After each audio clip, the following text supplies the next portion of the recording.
All right, here we go. Hey, Joe Plant. Hey, Mike Newman, how are you? Good, man. The Gathering, we are making a short video to share the hymn of the month, and it is the love of God. Joe Plant, come on, man. Tell us just give us a broad brushstroke.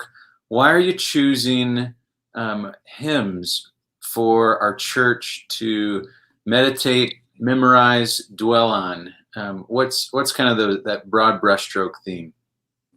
Yeah, I think it's probably what we've mentioned in some of the other videos, that there's a depth in lyrics, and there's just a reflection on the history of the church, and what we've learned about God, what we've experienced of God, and what does that mean for us today to continue that forward, to carry that torch forward of loving God, serving God, following God, and being able to unite together in some of the depth of lyrics that these hymns have.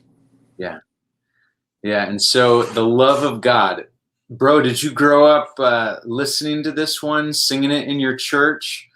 Is this one relatively new for you? Tell us just kind of the history of your experience with this song.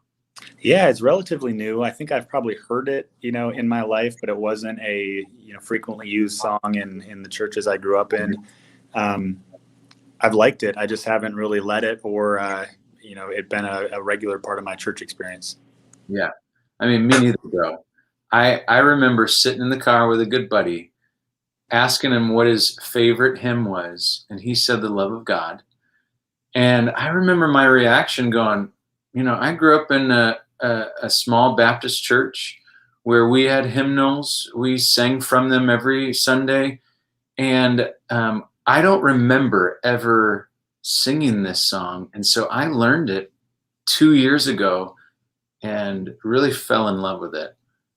It's really brought my heart closer to the Lord and allowed me to see his vastness, his vast love for me. Yeah, isn't that wild? I mean, it's just not been a part of our lives for a long time, but many saints have sung this song and have cherished its words for sure. Mm-hmm. Yeah, and it's probably one of the most poetic hymns I can think of. We were talking a little bit earlier, just the references that remind me of Romans 8, where you preached on it a little while ago, the love of God, which passes all understanding, and there's no height nor depth nor width that we could really go to reach its limits. And Ephesians 3, I was looking at too, that encourages us, that we may not have the power to understand, how wide, how long, how high and deep his love is. And Yeah. I love the poetry of the song. It reminds me of these kind of even if statements, which these are some pretty dramatic examples, some pretty visual examples in the verses of the hymn, and says, even if we did all these things, we still couldn't really scratch the surface on God's love. And what would it look like if we understood God's love more, lived God's love out more, and really, the increase in understanding of God's love is an increase in the understanding of God, and how that applies to our daily living. It's beautiful, man. I this past Sunday night, the kids of the church sang this song, and they were just asking about some of the verses, and we got to I pulled it up on my phone here. We got to the great verse where it says, could we with ink the ocean fill, and were the skies of parchment made? The kids were asking, what's parchment, and what's a quill? Because it says that we're every stalk on earth a quill, and every man a scribe by trade. To write the love of God above would drain the ocean dry, nor could the scroll contain the whole, though stretched from sky to sky. And it was a great time where like all the kids got to dwell on how big and far reaching is the love of God.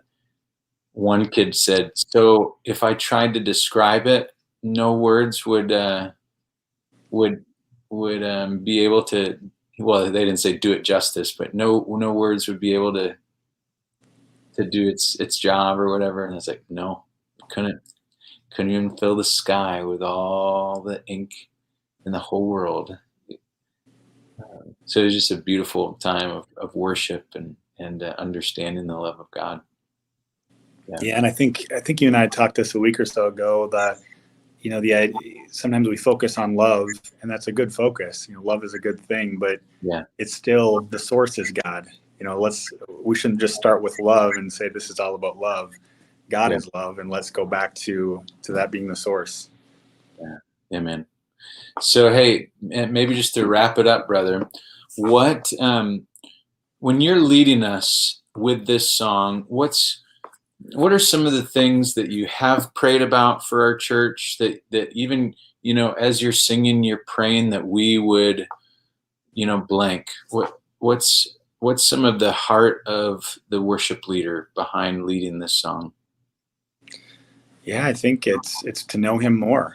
If we don't learn something of God, and if we don't celebrate what we've learned of God, Yeah. I think we're missing a chance to worship fully. And that's not just Sunday morning, songs or music.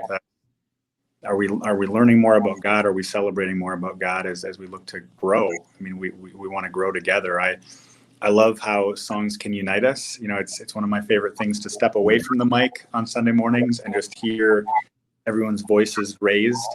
That our heads and our hearts might be captured, by what we're learning of God and how that changes us, and it's never done. There's no finish line, in knowing God or in loving God. There's always more we can experience and learn. Amen, brother. Amen. Bro, hey, thanks for leading us. And I love this song. It's awesome. Looking Hey, forward.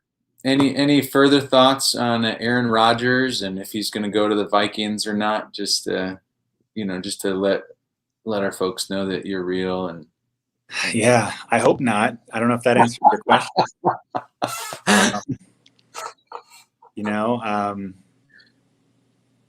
You probably know more of the story than I do. He would certainly help the Vikings. Yeah. That's true. I think we talked about this last week that I can't imagine most people saying, telling their boss, if you don't do this, I quit. I think most bosses would say, all right, well, then you can quit. So it's pretty rare to be able to express what you want that vocally. Yeah. So there you have it, church. In one video, the love of God and discussions on the NFL. So, hey, have a great day. We can't wait to worship with you Sunday, and we'll see you soon. Sounds good. Thanks, Mike. Hey, see you, Joe.